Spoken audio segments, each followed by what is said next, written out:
They said she wasn't Ivy League material, that she wasn't polished enough, smart enough, or from the right background to ever make it into the academic elite. But what they didn't know was that beneath her quiet resilience burned the kind of determination that could reshape destinies, because while others were handed opportunities, she had to fight for every inch of ground she gained, and it was that fight that eventually carried her to places her doubters could never imagine, including standing at the front of a classroom in one of the most prestigious Ivy League universities in the United States, teaching students who once looked like her but were told the same thing, that they did not belong.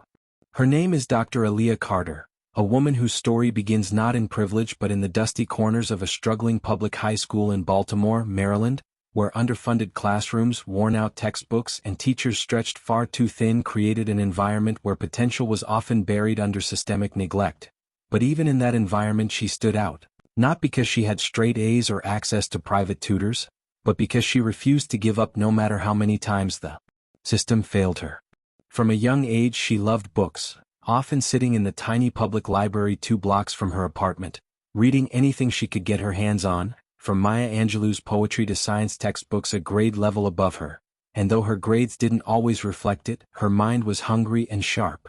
Still, when she spoke about wanting to attend an Ivy League school, her guidance counselor laughed, gently at first, then with the firm kind of dismissal that comes when adults believe they are doing a teenager a favor by lowering their expectations. "Aaliyah," the counselor said, "you're a bright girl but you're not Ivy League material. Maybe look at community college first. That would be more realistic." Those words pierced her like a knife, but instead of breaking her they fueled her, because she decided right then and there that no matter how long it took, she would prove them wrong. Yet proving them wrong was not simple.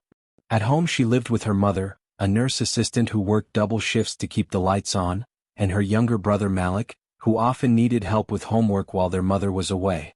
Aaliyah balanced babysitting, house chores, and part-time work at a fast food restaurant, often staying up past midnight to study by the dim light of her phone when the electricity was cut off again due to late bills. In her junior year of high school, she applied for an Ivy League summer program and was rejected, not even waitlisted, the rejection letter reminding her once again of her supposed limits. But she didn't stop.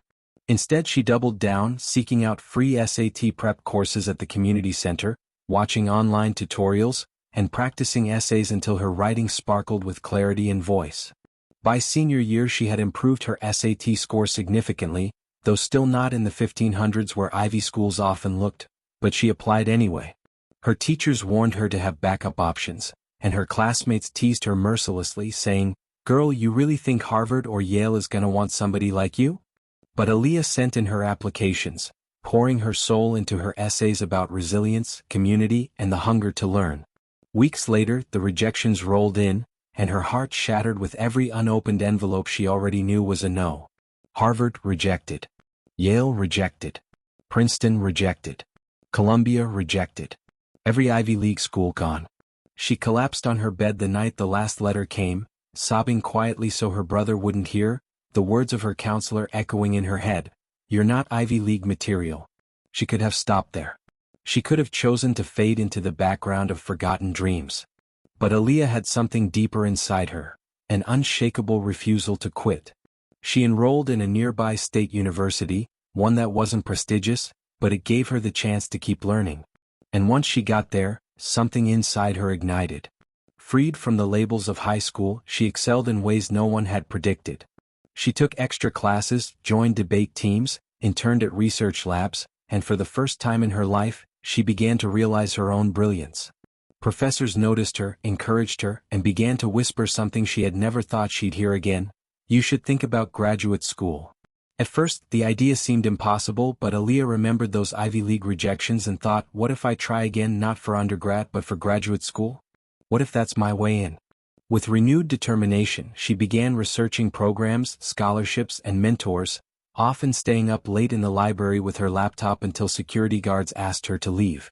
Still, the doubts were there. Her mother worried about tuition, her friends teased her for dreaming too big, and sometimes she herself wondered if those early rejections were proof she was chasing a fantasy. But then came the day she attended a national academic conference with her research mentor. She presented her paper nervously in front of a panel of professors, and to her shock, they were impressed. A professor from an Ivy League university even approached her afterward, complimenting her work and encouraging her to apply to their PhD program. That moment changed everything because for the first time the Ivy League wasn't just a faraway dream, it was a possibility staring her in the face. She went back to her dorm, wrote her applications with a passion that could not be faked, gathered glowing recommendation letters and pressed submit. The waiting nearly broke her. Weeks turned into months, and then one day, an email popped into her inbox with the subject line, "Congratulations." She had been accepted into an Ivy League graduate program. She screamed so loud her neighbors thought something terrible had happened. But what had happened was the best thing she had ever experienced. Validation that she had been right all along, that she was, in fact, Ivy League material. Her mother cried tears of pride, her brother hugged her tightly, and even her old guidance counselor called to say they were proud of her. Though Aaliyah knew the truth, she had succeeded because she refused to believe in other people's limits for her life. Graduate school was everything she imagined and more, but it wasn't easy. Surrounded by students from wealthy backgrounds, children of professors and CEOs, she often felt like an outsider. She couldn't afford the clothes they wore, the vacations they bragged about, or the tutors they casually hired. She often skipped meals to make her stipend last, working part-time tutoring jobs on the side just to afford rent. Yet, when it came to academics, she shined. Her research broke new ground, her presentations won awards, and slowly, people began to notice her not as the girl who didn't belong, but as a scholar in her own right. By the time she graduated with her doctorate, she had already published multiple articles in respected journals. Then came the moment she never saw coming, an email from the same Ivy League university that had once rejected her as a teenager. They weren't writing to reject her this time.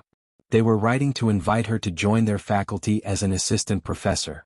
Aaliyah read the email over and over, tears filling her eyes as she thought back to the girl in Baltimore who had been told she wasn't Ivy League material. Now, she wasn't just a student there, she was about to stand at the front of the classroom teaching. But as she prepared for her first day of class, filled with excitement, pride, and a little fear, she discovered something she hadn't expected, something that threatened to unravel everything she had worked so hard for. Don't forget to like, comment, and subscribe for more powerful stories that uplift Black voices and expose hidden truths. On the night before her very first lecture as a newly appointed professor at one of the most prestigious Ivy League universities in the country, Dr. Aaliyah Carter sat in her modest apartment, surrounded by stacks of notes, printed slides, and the nervous energy of someone about to step into a dream that once seemed impossible. Yet instead of feeling only joy, she felt a knot in her stomach, because when she had logged into the faculty portal earlier that day, she had stumbled across something that rattled her, something she could not shake, a piece of information buried in the faculty roster that made her question whether she had truly been welcomed into this institution or if there was something darker beneath the surface. Her name was listed alongside her new colleagues, impressive scholars with global reputations, but as she scrolled down the department meeting notes and committee assignments, she noticed one phrase next to her name, diversity appointment, provisional. The words slammed into her chest like a blow. Provisional? Diversity appointment? Was she not hired for her research, her publications, her brilliance, but simply to fill a quota? She stared at the screen for a long time, trying to steady her breathing, replaying in her mind every moment she had fought to prove herself, every rejection letter, every late night of study, every award, every published paper, and yet here in the official faculty system, she was reduced to a label that suggested she didn't truly belong, that her presence was conditional. She closed the laptop, but the words haunted her, echoing in her head as she tried to sleep, turning her excitement into fear. The next morning she dressed carefully, putting on the one professional outfit she had saved for this day, a navy blazer and simple heels, walking across campus with her head held high even as her heart raced. Students were already buzzing outside the lecture hall, some curious, some skeptical as whispers traveled. "That's the new professor? She looks so young." Inside, she stood at the podium, hands trembling slightly as she clicked on the projector, but when she opened her mouth to speak, something remarkable happened. The nerves melted away, replaced by the familiar rhythm of her passion for knowledge. She spoke with conviction, weaving complex theories with real-world examples, engaging the students in lively discussion, challenging them to think critically, and by the end of the lecture, there was a line of students waiting to shake her hand, some smiling, some inspired. For a moment she forgot about the provisional label. For a moment she felt like she belonged. But the reminder came soon enough. At the first faculty meeting later that week, she entered a mahogany-paneled room filled with professors decades older than her, most white, most male, their eyes flickering with curiosity as she took a seat at the far end of the long table. The chair of the department, Dr. Whitman, a tall man with silver hair and a reputation for brilliance, cleared his throat. "Let's welcome Dr. Carter, our newest addition," he said, polite but distant.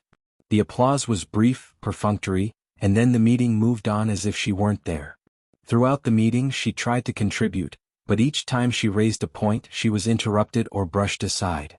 When she suggested an innovative approach to integrate community service into the curriculum, one senior professor smirked and said, "That's cute, but we have a tradition here." Laughter rippled around the table and Aaliyah forced a smile, though her cheeks burned. Later, as the meeting ended, she overheard two professors whispering, "She's just here because of the diversity initiative. Let's see how long she lasts." Her chest tightened, but she walked out with her head high, reminding herself that she had faced worse before. Still, the words cut deep. Over the next few weeks she worked tirelessly, balancing her teaching load, research, and the constant unspoken pressure to prove she deserved to be there. Some students adored her, flocking to her office hours, grateful to see a professor who looked like them, who understood their struggles, but others challenged her authority, questioning her expertise in ways they never questioned her colleagues. "Are you even tenured?" one bold student asked in class, smirking as if daring her to prove she had a right to stand where she stood. She answered calmly, explaining the academic process, but inside she boiled with frustration. Outside of class, her challenges multiplied. She applied for a research grant through the university, one she was eminently qualified for, but her proposal was quietly denied without explanation, while a colleague with far less published work received full funding. When she inquired about it, she was told, "We thought it best to support projects with more institutional alignment." The implication was clear. Her work, focused on marginalized communities and systemic inequalities, was not valued here. Yet Aaliyah refused to give up. She began mentoring underrepresented students, creating study groups, and pushing for opportunities that others ignored. Slowly she built a following, a quiet revolution inside the ivy-covered walls.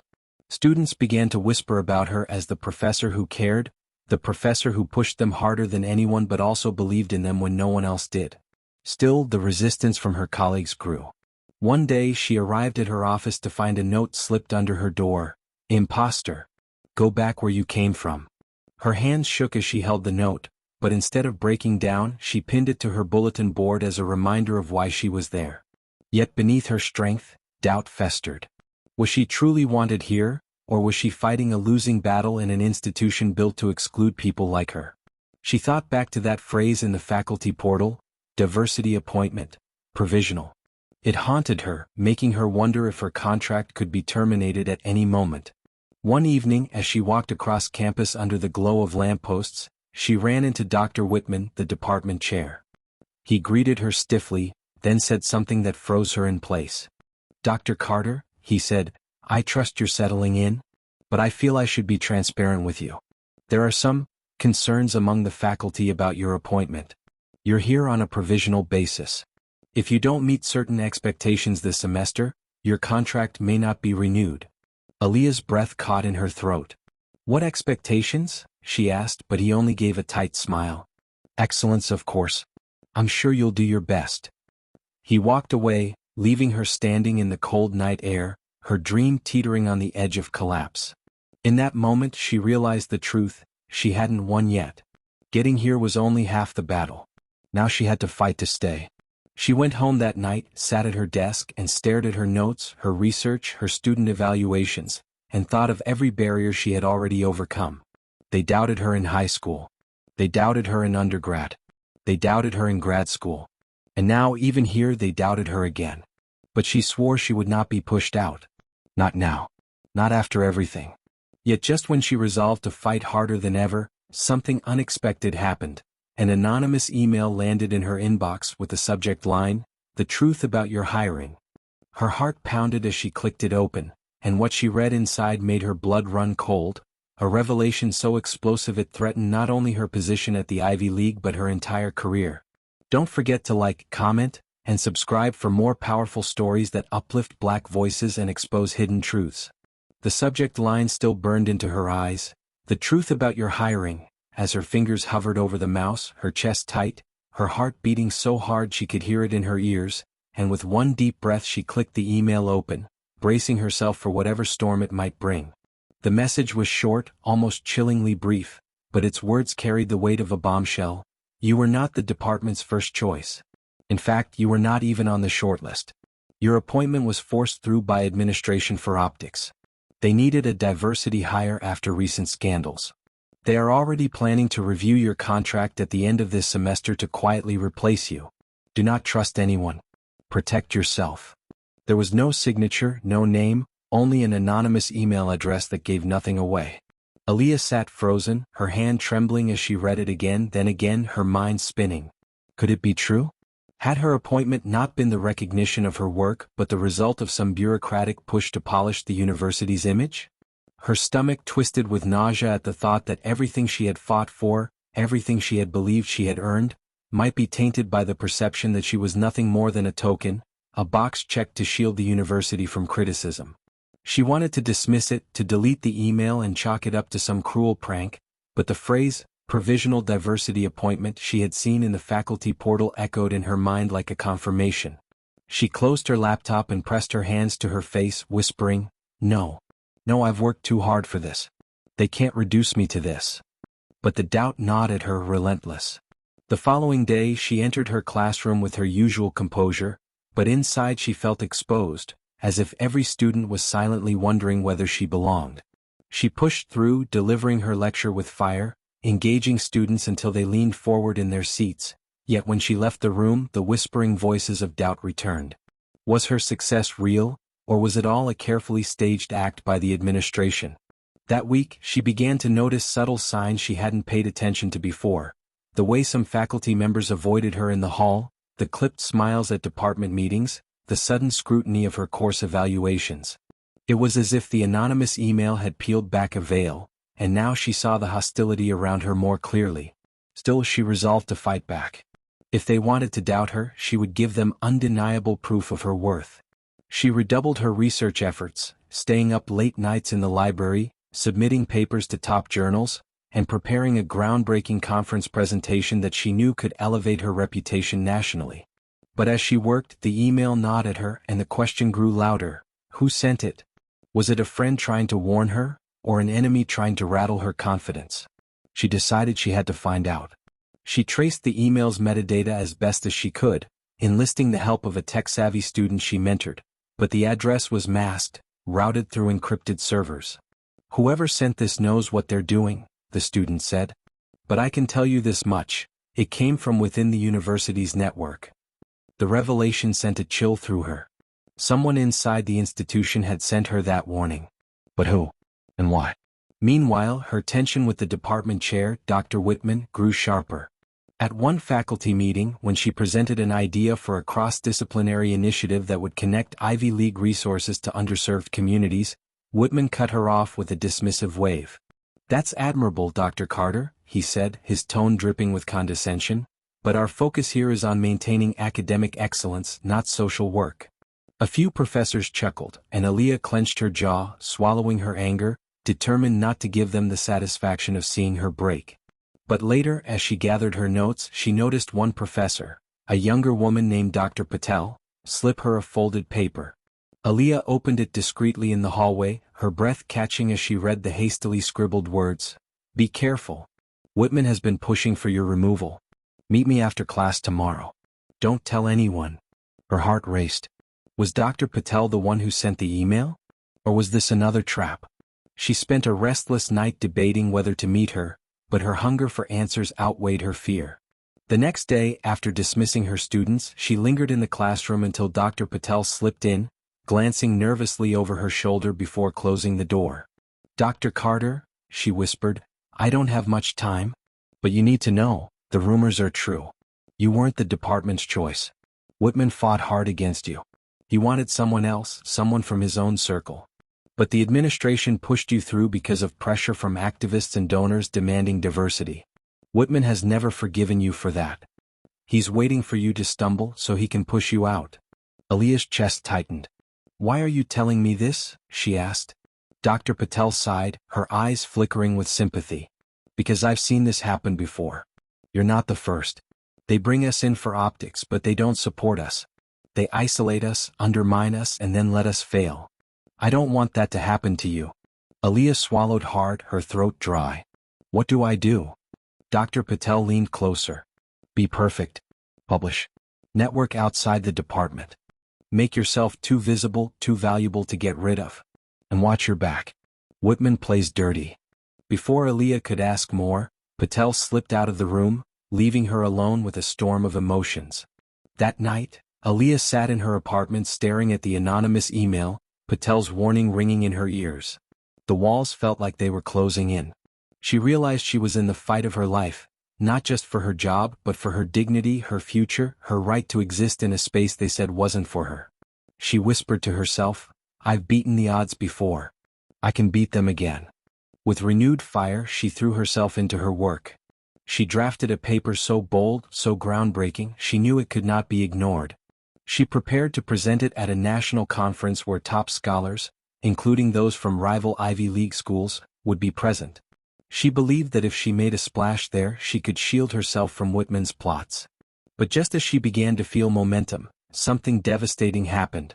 Her laptop, containing weeks of research, was stolen from her office. The lock on her door was intact, no signs of forced entry. Only her laptop was gone, nothing else touched.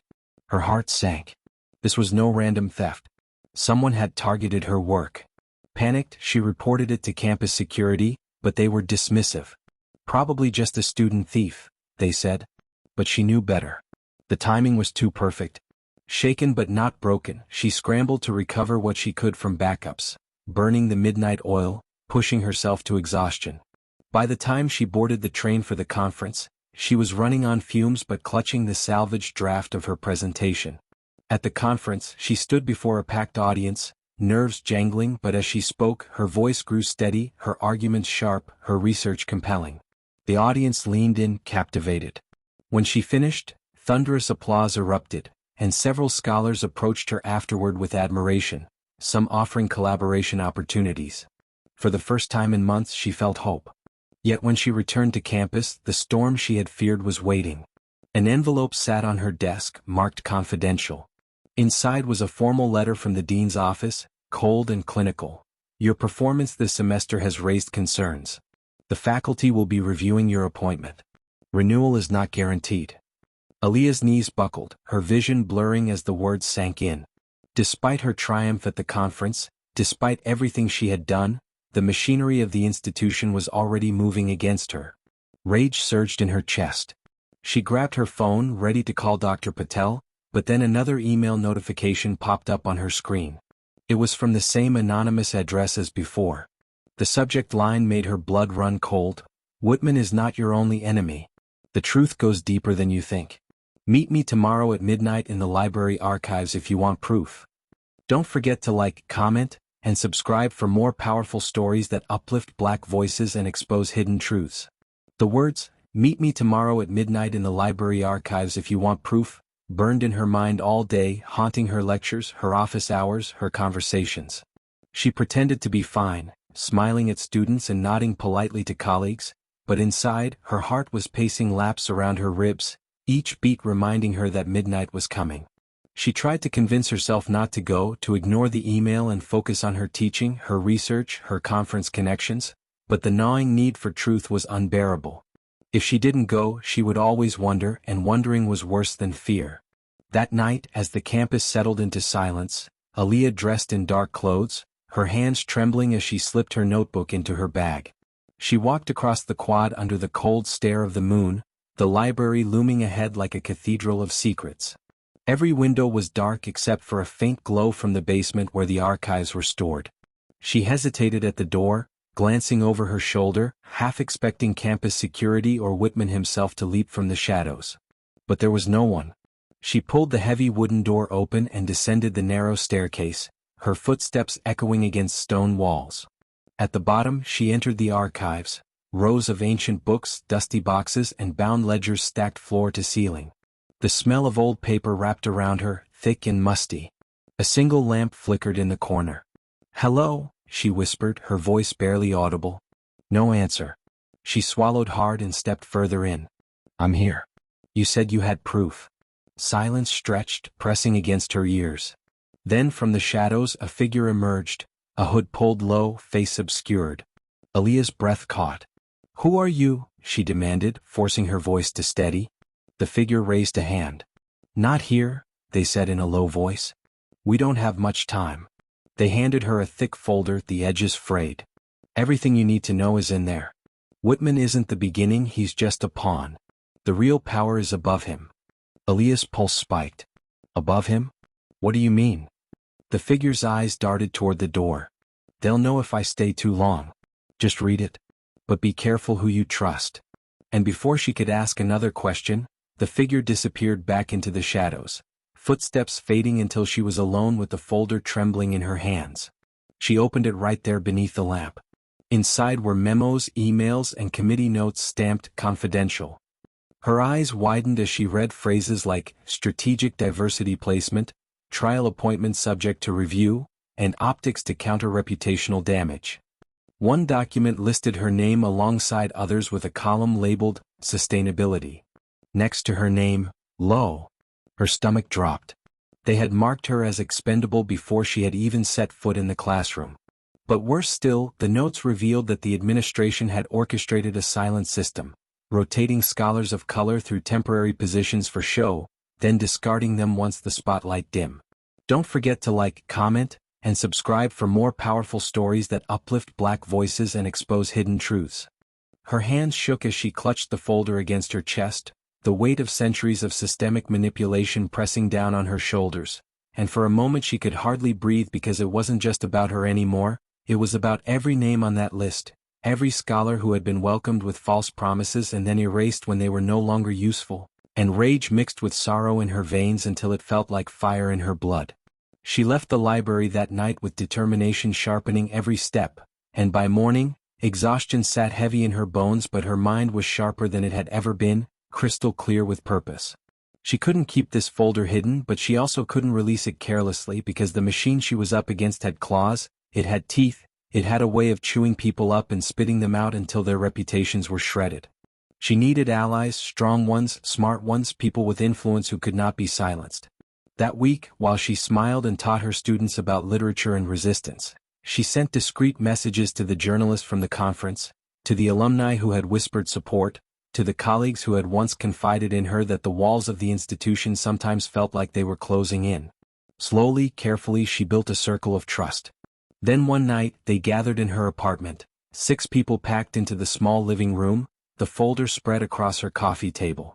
As they flipped through the pages, gasps filled the room, jaws tightened, and one professor whispered, "This could destroy everything if it comes out." Another said, "Which is exactly why it has to come out." They devised a plan, not reckless exposure but a strategic strike. They would leak the documents to major media outlets, but only after securing testimonies from those who had been discarded, scholars whose stories would turn abstract memos into flesh and blood reality. For weeks, Aaliyah met with former professors of color who had been quietly let go, listening to their experiences, collecting their narratives. Many were hesitant, afraid, but when she showed them the documents with their names listed under the cold category of sustainability, anger overcame fear. Voices joined her cause. Together they wrote a manifesto of sorts, a statement calling out the hypocrisy of elite institutions that preached diversity while practicing tokenism. The journalist she trusted agreed to publish it, promising protection and visibility. And then came the day the story broke. The headline blazed across the front page: Ivy League tokenism exposed. Leaked documents reveal cycle of disposable diversity. Aaliyah's name was everywhere, her face on screens, her voice in interviews. Students rallied in support, marching across campus with signs that read, "We are not tokens, and excellence needs no permission." Faculty members who had been silent out of fear began to speak, emboldened by the undeniable evidence. The administration scrambled, holding emergency meetings, issuing statements about reviewing policies and commitment to inclusivity, but the public pressure was relentless, and soon resignations began to roll in, Whitman first, then others who had been part of the scheme. And through it all, Aaliyah kept teaching, walking into her classroom every day with her head held high, reminding her students that knowledge was both sword and shield.